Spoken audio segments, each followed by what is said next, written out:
క్రైస్తల అలసిన వారిని ఊరడించు మాటలు ఫిబ్రవరి 29. నీ మార్గమును యెహోవాకు అప్పగింపుము, నీవు ఆయనను నమ్ముకొనుము, ఆయన నీ కార్యమును నెరవేర్చును. కీర్తన 37:5. మనము ఎక్కడికైనాను వెళ్ళినప్పుడు ఏ పని అయినను ఆరంభించుటకు ముందు అది ఎంత సులభమైనదైనను దాని కొరకు ప్రార్థించుట, సమయంను వ్యర్థం చేయుటని ఎంత మాత్రమును తలంచకూడదు. ప్రార్థించుట ద్వారా అత్యధికముగా పొందగలము.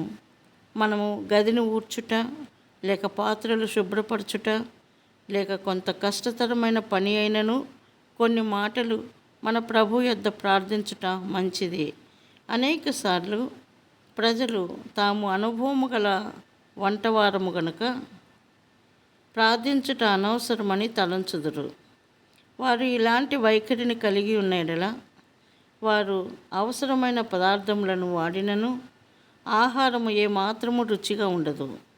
నేను మొదటిసారి వంట చేసినప్పుడు ఎంత నూనె లేక వెన్న లేక ఇతర పదార్థములను వేయవలెనో నాకు చెప్పుమని అడుగుటకు ప్రభువు వైపు చూచితిని. ఫలితముగా ఎంత బాగుగా చేయగలిగితిననగా నా నేర్పరితనమును బట్టి నేను మెచ్చుకొనబడితిని. దేవునికి మొరపెట్టుట ద్వారా మనము చేయు వాటన్నిటిలో ప్రేమతో నేర్పరితనముగా చేయుటకు ఆయన సహాయం చేయును. నీకు అప్పగించిన పనిని చేయుటకు కేవలం చిన్న ప్రార్థన చేయము. పని సామాన్యమైనదైనను ప్రాముఖ్యము కానిదైనను లేక ఎంతో ప్రాముఖ్యమైనదైనను సరే, ఏ భేదము లేదు. నీవు ప్రభువుకు ప్రార్థించి చేసిన ప్రతి ఒక్కటి ఎంతో బాగుగా అగుటకు కనుగొందువు.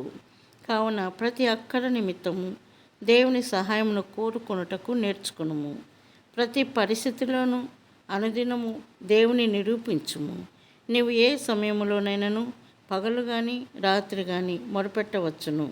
నీవు ఎంత తరచుగా ఆయన యొద్దకు వెళ్ళినను ఆయన సమయము కాని సమయములో ఎందుకు వచ్చితివి లేక ఎన్నిసార్లు వచ్చి నన్ను తొందర పెట్టుదువు అని ఎంత మాత్రమును గద్దించడు.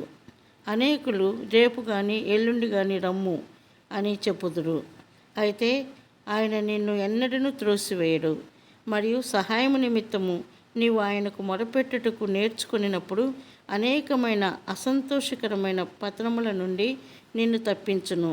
దేవుడు చిన్న విషయములలో సహితము ఆసక్తిగా ఉండును. మనము పేతురు చెరసాలలో నుండి విడిపించబడిన సందర్భంలో దీనిని చూడగలము. అపోస్తుల కార్యాలు 12:3-10.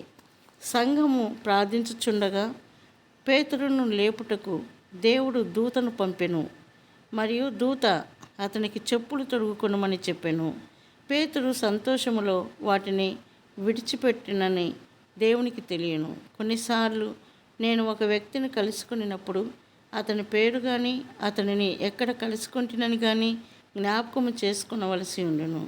నేను సహాయం కొరకు దేవునికి మొరపెట్టిన క్షణముననే నేను కలుసుకున్న వ్యక్తి యొక్క పేరు ఆయన జ్ఞాపకమునకు తెచ్చును.